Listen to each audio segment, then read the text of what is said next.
Good morning बच्चों।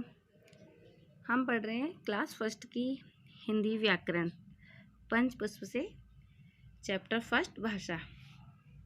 ये chapter हम पहले भी पढ़ चुके हैं, ये आपका रिवीजन है, आप रिवाइज करा रहे हैं। चलिए, भाषा वह साधन है जिसके द्वारा हम अपने मन के भाव दूसरों पर प्रकट करते हैं और दूसरे के भावों को समझते हैं, उसे हम भाषा कहते हैं। भाषा वह साधन है जिसके द्वारा हम मन के भाव और विचार जो होते हैं उनको सामने वाले को प्रकट करते हैं और दूसरे के मन के भावों को विचारों को समझते हैं, उसे हम भाषा कहते हैं। भाषा अपने मन के भावों तथा विचारों को अभिव्यक्त करने का एक माध्यम है। भाषा क्या है? अपने मन के जो भाव और विचार हैं उनको अभिव्यक्त करना, यानी बताना, कहना, एक साधन, एक माध्यम है। हम अपने मन के भावों तथा विचारों को निम्नलिखित 3 प्रकार से प्रकट कर सकते हैं। हम अपने मन के भाव और विचारों को 3 प्रकार से स्पष्ट कर सकते हैं। फर्स्ट, बोलकर, सेकंड, लिखकर, थर्ड, संकेत द्वारा। अब देखिए, बोलकर जैसे गुब्बारे ले लो, लिखकर लिखे हुए को पढ़कर समझ के, संकेत द्वारा यानी इशारों के द्वारा। इस प्रकार हम बोलकर, लिखकर व संकेत द्वारा अपनी बात दूसरों को समझाते हैं। लेकिन यह प्रश्न है कि हम दूसरों की बातें कैसे समझते हैं। देखिए, आइए, देखकर, यानी जो संकेत द्वारा होता है इशारे, उसको क्या करते हैं हम देख करके समझते हैं। सुनकर, यानी कि जो बोलकर कह रहा है अपनी बात को, उसे हम सुन कर के समझते हैं, यानी पढ़कर, जो लिखा हुआ है हम उसे पढ़ कर के समझते हैं। ये भाषा के हमारे 3 रूप हैं। इस प्रकार हम दूसरों की बात देखकर, सुनकर व पढ़कर समझते हैं।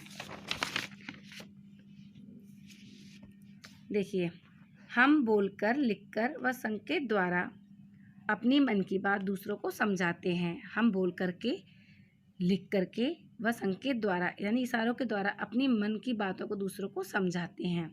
हम देखकर, सुनकर व पढ़कर दूसरों की बात को समझते हैं, यानी कि हम देखकर, सुन करके व पढ़कर दूसरों की बातें समझते हैं। यानी कि कोई हमसे बात कर रहा है या हमें कुछ अपने मन की बात बता रहा है बोल करके, वो मौखिक भाषा कहलाती है। और जो कोई लिख करके अपनी बात को प्रकट कर रहा है तो हम उसे पढ़ करके समझेंगे। और दूसरी होती है इशारों के द्वारा। कोई अपनी बात इशारों के द्वारा या कुछ चिन्हों के द्वारा समझा रहा है तो हम उसे देख करके समझेंगे। इसलिए भाषा के 3 रूप होते हैं: मौखिक भाषा, लिखित भाषा और सांकेतिक भाषा। अब देखिए, ये लड़की बोल रही है माइक पे, तो हम इसे मौखिक भाषा बोलेंगे। ये आपस में बच्चे वार्तालाप कर रहे हैं, तो ये कौन सी भाषा होगी आपकी? मौखिक भाषा। यहाँ पे लिख रहा है जीवों पर दया करो, तो ये क्या है? लिखित भाषा, क्योंकि ये लिखी हुई है और हम इसे पढ़ करके समझ रहे हैं, ये लिखित भाषा है। ये महिला फ़ोन पर वार्तालाप हो रही है, तो फ़ोन पर जो वार्तालाप है उसे हम कौन सी भाषा कहेंगे? मौखिक भाषा। बेटी बचाओ बेटी पढ़ाओ, ये क्या है? लिखा हुआ है, तो हम इसे पढ़ करके समझेंगे, ये होती है हमारी लिखित भाषा। ये लिखित भाषा। शुभ विवाह, ये लिखा हुआ है और हम पढ़ करके समझ रहे हैं।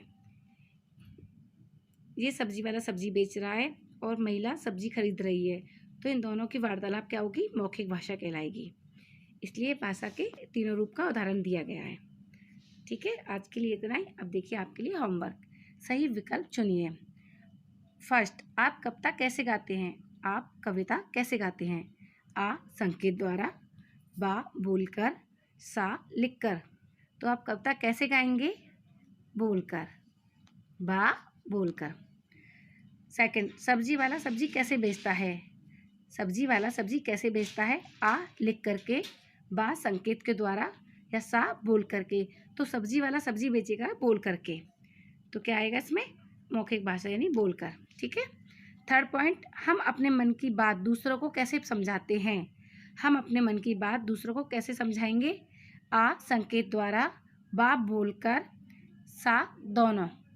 तो हम अपने मन की बात को मोस्टली वैसे तो बोलकर समझाते हैं, लेकिन हम इशारों के द्वारा भी समझा सकते हैं, तो इसमें दोनों ही आएंगी।